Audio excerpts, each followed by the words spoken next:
Hi friends, அஸ்ஸலாமு அலைக்கும். Welcome to வாங்க சார்ஸ் பார்க்கலாம். இப்போ வந்து நம்ம எம்டி சால்னா, பரோட்டா சால்னா எப்படி செய்கிறதுன்னு பார்க்கலாம். அதுக்கு இது எண்ணெய் ஊற்றி நல்லெண்ணெய் ஊற்றிருக்கேன் ஒரு குழிக்கரண்டி அளவு. அந்த நல்லெண்ணெய் சூடாகட்டும்.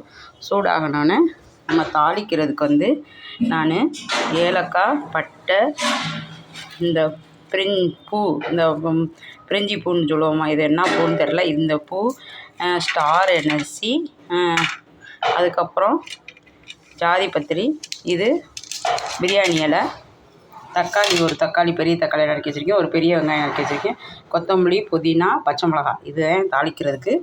இதெல்லாம் தாளிச்சிக்கலாம். இப்போ எண்ணெய் சூடானோடனே நம்ம சோம்பு, இது தாளிப்பு பொருள்கள் பூரா போட்டுக்கலாம். போட்டு இது நல்லா பொரியட்டும்.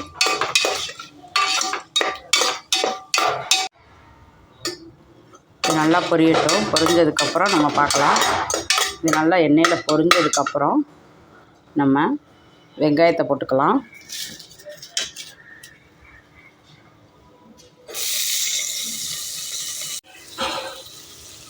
இப்போ வெங்காயம் எல்லாம் நல்லா வதங்கிக்கிட்டு இருக்குது. வெங்காயம் நல்லா வதங்கிக்கிட்டு இருக்கிறதப்ப நம்ம தக்காளியும், கொத்தமல்லி, புதினா, பச்சை மிளகாய் இதெல்லாம் போட்டுக்கலாம். அதிலே போட்டு நல்லா இதுவும் வதங்கட்டும். இந்த குருமாவுக்கு தேவையான நம்ம கல் உப்பு போட்டுக்கலாம். கல் உப்பு போட்டால் சீக்கிரமாக நல்லா வதங்கும். அதுக்காக கல் உப்பு போட்டு நல்லா வதக்கிக்கலாம்.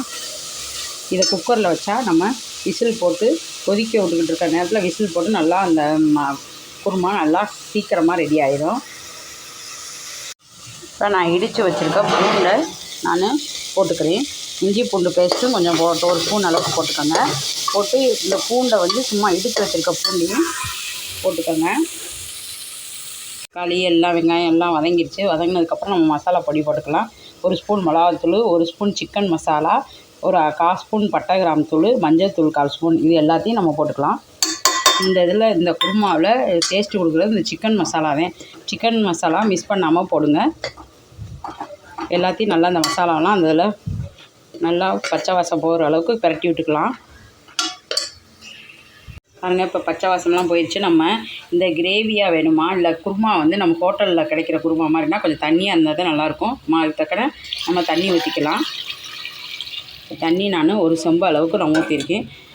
இந்த அளவுக்கு ஊற்றி நல்லா எல்லாம் உப்பு எல்லாம் உரப்பெல்லாம் செக் பண்ணிவிட்டு நம்ம குக்கர் விசிலில் போட்டு மூடி 2 விசில் வந்தோடனே நம்ம வந்து பார்க்கலாம்.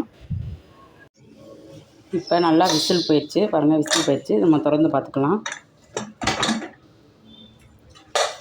திறந்து பார்த்து அடுப்பை ஆன் பண்ணி நம்ம அடுப்பை வச்சு கொதிக்க விடுவோம். நல்லா கொதிக்கட்டும். கொதிக்கிறதுக்கு முன்னாடி நம்ம இந்த குருமாவுக்கு நம்ம கடல மாவு 2 ஸ்பூன் அளவுக்கு, 2 ஸ்பூனுக்கு மேலே போடக்கூடாது, சின்ன ஸ்பூனில் 2 ஸ்பூன் அளவுக்கு போட்டு தண்ணி ஊற்றி நல்லா கரைச்சிக்கலாம். தண்ணி ஊற்றி கரைச்சி இந்த இதில் ஊற்றிக்கலாம். இப்போ இந்த கடல மாவு கரைச்சதை இதில் ஊற்றிக்கலாம்.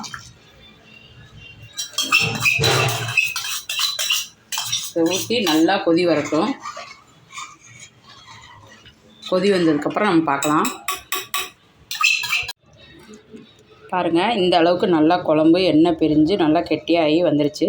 நம்ம இது பரோட்டா, இட்லி, சப்பாத்தி, தோசை, இட்லி எதுக்கு வேணாலும் நம்ம இந்த குருமாவை, எம்டி குருமாவை வச்சு இது வச்சு பாருங்கள். வச்சு சாப்பிட்டு பாருங்கள். எப்படி வந்துச்சு மறக்காமல் கமெண்டில் சொல்லுங்கள். மறக்காமல் லைக் பண்ணுங்கள், ஷேர் பண்ணுங்கள், சப்ஸ்கிரைப் பண்ணிடுங்க ஃப்ரெண்ட்ஸ். தேங்க்யூ.